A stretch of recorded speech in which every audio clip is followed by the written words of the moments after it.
Hi friends, welcome back to my channel. ఈరోజు టీఎస్లో inter exams start అయ్యాయి. Set ఏ paper వచ్చింది. Second language first year వాళ్ళకి second language paper అయింది. Papers అయితే ఈజీగా ఉన్నాయి.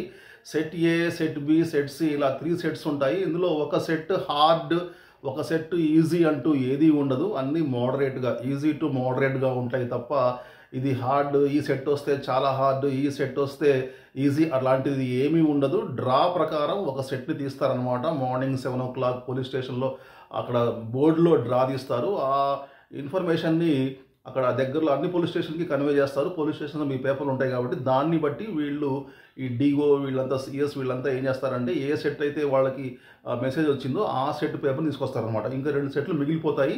అవి నెక్స్ట్ సప్లిమెంటరీకి అట్లా యూజ్ చేస్తారనమాట. అయితే 9 o'clock ఎగ్జామ్. So 9 o'clockకి exam. ఒక్క నిమిషం లేట్ అయినా సరే అలౌ చేయరని చెప్పేసి ఎప్పటి నుంచో మీడియా వాళ్ళు కానీ, యూట్యూబ్ ఛానల్స్ కానీ అన్నీ అందరూ న్యూస్ పేపర్లో కానీ, ఇంటర్ బోర్డు సెక్రటరీలు అందరూ మొత్తుకుంటుంటే పిల్లలు చాలా చోట్ల నుంచి న్యూస్ వస్తున్నాయి.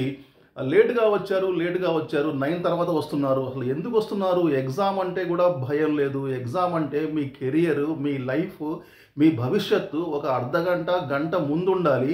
ట్రాఫిక్ జాము, బస్సు లేట్ అయింది, బైక్ పంక్చర్ అయింది, ఇలాంటి ఏమి చెప్పొద్దు. అందుకే మీరు చాలా ఎర్లీగా ఉండాలని చెప్తున్నాం. 1 గంట కాదు 2 గంటలు ముందు ఉండండి. అక్కడికి వచ్చే మొహం కడుక్కోండి, అక్కడికి వచ్చే మీరు బ్రేక్ఫాస్ట్ చేయండి. అంతేగాని ఇక్కడ మీరు ఛాన్స్ తీసుకోవద్దు. ఇప్పుడే వే2 న్యూస్లో ఒక న్యూస్ వస్తుంది చూడండి. ఈ న్యూస్ ఐటమ్ చూడండి. ఇంటర్ పరీక్షలో నిమిషం ఆలస్యం అనే నిబంధనతో ఓ విద్యార్థిని ఎగ్జామ్ రాసే అవకాశం కోల్పోయింది. జగిత్యాల జిల్లా ధర్మపురి మండలం తిమ్మాపూర్ గ్రామానికి చెందిన పావనికి ధర్మపురిలో సెంటర్ కేటాయించారు.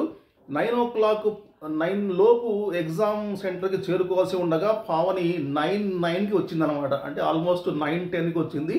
10 minutes లేటుగా వచ్చింది. దీంతో అధికారులు ఆమెని వెనక్కి పంపారు. పరీక్ష రాసే అవకాశం కోల్పోవడంతో పావని ఏడ్చుకుంటూ కంటతడి పెట్టింది. ఏడ్చుకుంటూ అక్కడి నుంచి వెళ్ళిపోయింది. అమ్మ పావని, నీకు తెలియదా ఎగ్జామ్ అంటే ముందు రావాలని తెలియదా? ఇప్పుడు ఏడ్చి ఏం సుఖమమ్మా అంటే అధికారులు మరి ఎలో చేయరు. కొంతమంది చేస్తారు పోనీలే అని చెప్పేసి, కొంతమంది చేయరు. ఎందుకంటే వాళ్ళు ఆన్సరబుల్ కదా. వాళ్ళని అడుగుతారు పై అధికారులు, మీరు ఎలా ఎలో చేశారని చెప్పేసి. ఎందుకు డౌట్స్ చాలా ఉంటాయి. నువ్వు బయట మరి నీకేమైనా పేపర్ లీక్ అయిందా, పేపర్ నీకేమైనా ఇన్ఫర్మేషన్ వచ్చిందా, ఇలాంటి ఎన్నో న్యూస్ ఉంటాయి. కాబట్టి వాళ్ళు పై అధికారులకి ఆన్సరబుల్ కాబట్టి రూల్స్ అలా ఉన్నాయి కాబట్టి వాళ్ళు ఏం చేయలేరు. కాబట్టి మనం ముందు ఉండాలి. ఇంకెవరైతే రేపటి నుంచి ఎవరు కూడా ఇలాంటి పనులు చేయకండి. ఈ పావని ఒకటే కాదు, రాష్ట్రంలో చాలా న్యూస్ వస్తున్నాయి. చాలామంది విద్యార్థులు వెనక్కి వెళ్ళిపోయారు, గేట్ క్లోజ్ చేస్తే ఏడ్చుకుంటూ వెళ్ళారని చెప్పేసి. సో ఇలాంటి సంఘటనలు మళ్ళీ జరగొద్దు. మీరు 8:30 కల్లా మీరు వెన్యూ రీచ్ అవ్వండి. Okay friends, all the best. మళ్ళీ కలుద్దాం న్యూ అప్డేట్స్తో. See very soon. Till then take care. Bye bye. Jai Hind.